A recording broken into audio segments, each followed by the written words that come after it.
stepping up to the podium to step down in a shock move few saw coming. Today I'm announcing that I'll be stepping down as Premier and as member for Rockingham. But the truth is I'm tired, extremely tired. In fact, I'm exhausted.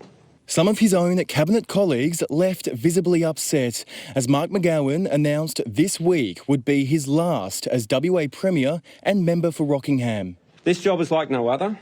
After 7 elections across nearly 3 decades, now is the right time to step away from the job that I have loved. I couldn't have imagined anything better. It's just been a wonderful experience. Done the best I can. I'm pretty much spent now, so I'll hand over to someone else. Nearly 3 decades of public life has taken its toll, but the final decision was made in the lead-up to his 3rd budget as Treasurer earlier this month. And I wanted to give my successor, whoever that is, the opportunity to cement themselves and create their own way and their own agenda. McGowan admits the relentless grind of the top job, including navigating the state through the COVID pandemic, left little energy to fight the next state election. Excess worry about things. The COVID experience, that, basically 3 years of every day standing here or wherever it might be, having to deal with all that and all the pressure that was associated with that drained me a lot. Mark McGowan harboured an interest in politics from an early age. He was elected Premier in 2017 and again in 2021 in a landslide victory which left little opposition standing. As a young naval officer, when I drove across the Nullarbor in my Corolla in June 1991 to begin my posting at Garden Island, I never imagined I would one day become the Premier of Western Australia. The Premier says it's been an honour and a privilege to serve West Australians. I've loved the role. I've loved being able to deliver on our agenda for the benefit of our state. I've loved the challenge of solving problems, making decisions, getting outcomes and helping people. And he has no regrets as he prepares to leave State Parliament for the final time. I just wanted to leave the state better than I found it. That's all I wanted to do. And do good things along the way. As for what's next for Mark McGowan, well, he admits he doesn't yet know, only that he will be taking a break once he wraps up as our 30th Premier at the end of the week. But before that, the Labor Party needs to elect a new leader. Roger Cook, who was a fixture next to McGowan during the pandemic, has officially thrown his hat in the ring. Transport Minister Rita Saffioti says she's still talking to colleagues to work out if she's got the numbers before deciding whether to put her hand up or not. Another front-runner is Amber-Jade Sanderson, our current Health Minister, who does have large support from the unions, but no word yet from her office. Nat. Thanks, Steve.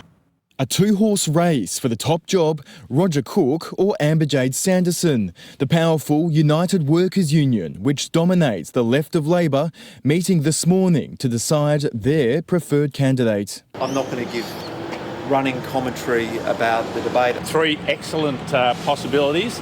We'll just have to wait and see what happens. I'm late for the meeting. Cheers. In the end, our current Health Minister trumped her predecessor. We've had our meeting this morning. I've been chosen with a clear majority to be the candidate to go forward for the leadership. I will now reach out to my colleagues across the caucus with a focus on unity and stability. The backing, a crucial step for Amber-Jade Sanderson to becoming WA's next Premier, as Simone McGurk and Sue Ellery publicly declare their allegiance. It's a surprise that she's emerged so quickly. She's in her first term as a minister and so relatively inexperienced compared with Roger Cook. But even the unions weren't united, meaning it's not game over for Roger Cook. The rest of the left faction, 17 MPs, unanimously supports him, with Rita Saffioti as his deputy. We've made a decision about what we think is best for Western Australia. So our support is for Roger Cook as Premier. The divide puts Cook and Sanderson in a battle to secure support from the rest of the caucus. I'm confident that if Roger becomes the next Premier of Western Australia, there won't be divisions. A long, drawn-out leadership contest is now a real possibility. If both contenders nominate, it would trigger a vote of the Labor Party statewide. So both of politicians and of the Labor Party organisation, but I think in government, they would do everything they can to avoid that, and so they'll try and work out who within the party has got the numbers. Wouldn't want to have a distraction of 4 or 5 weeks of a party contest. Whoever does win has 20 months to the state election with a 53-seat majority at stake. This is a heaven-sent opportunity for the Liberal Party to get back into the game. While Mark McGowan was there, they didn't have a hope. So his political legacy is that he's made Labor the dominant force, not just in state politics, but in federal politics in Western Australia, and that's not been done for a long time. Now, while Amber-Jade Sanderson's prospects as our next Premier looked quite promising this morning after that United Workers Union vote, that 17 MPs support from the rest of the left faction for Roger Cook has really thrown a spanner in the works this afternoon. It's all moving quite quickly. In the last half an hour, Rita Saffioti has confirmed she won't go for leader and instead will support Cook in a deal which would see her become his deputy. She says the pair offer stable leadership, and we've just found out within the last few minutes Amber-Jade Sanderson has pulled out from the race, so that means Roger Cook seems likely to become WA's 31st Premier. Nat? Thank you, Steve, there with some breaking news. A slight change of pace for Roger Cook this morning after yesterday's race against Amber-Jade Sanderson to be our next Premier. I love you all, but I'm going to keep voting if that's okay. Thanks very much. There'll be more to say later. Off to chase the support from Labor's right faction and prepare his leadership pitch with Rita Saffioti by his side. Together, we are ready to be the next Premier and Deputy Premier of Western Australia. We are a united team. I'm passionate about working with my colleague Roger Cook to deliver for the people of Western Australia and build on the strong foundations our team has built over the past 6 years. Both paid tribute to Mark McGowan, who will leave at the end of the week, as Roger Cook prepares to step out of the immensely popular Premier's shadow. My word, I'm ready. He's vowing to protect WA's GST. I'll fight tooth and nail for WA's fair share of the GST. It's important that any West Australian leader stands up for this state. But hinting a softer stance on the controversial Banksia Hill Detention Centre. Look, I've got my own views on Banksia Hill. There's one more step before the Roger and Rita leadership pair is officially locked in.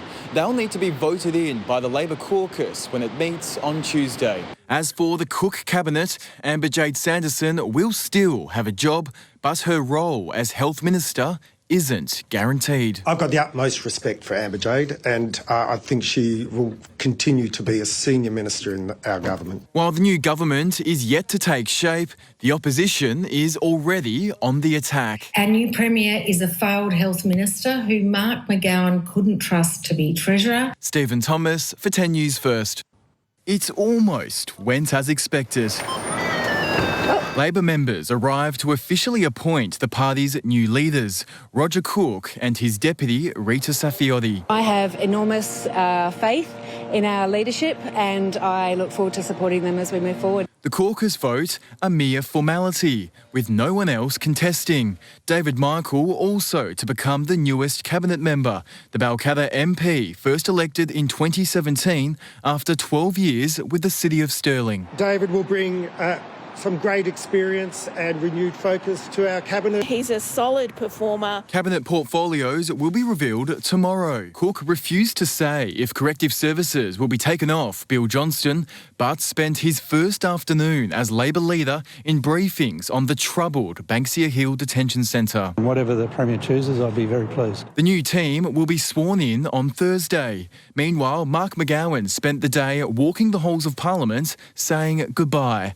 Today's party meeting, his last after nearly 27 years in office. I told a couple of funny stories about life and politics and gave him a few messages about unity and working hard and always remembering it's an honour and a privilege to be a Member of Parliament. Mark McGowan says he does want to work again, and while he hasn't had any job offers yet, there's no rush. The outgoing Premier is entitled to a pension of more than $250,000 per year. I've really had enough, so I just want to go back to living an ordinary life. While signs were changed moments after Roger Cook was voted in, some cars may be stuck with his predecessor for some time. Stephen Thomas for 10 News First.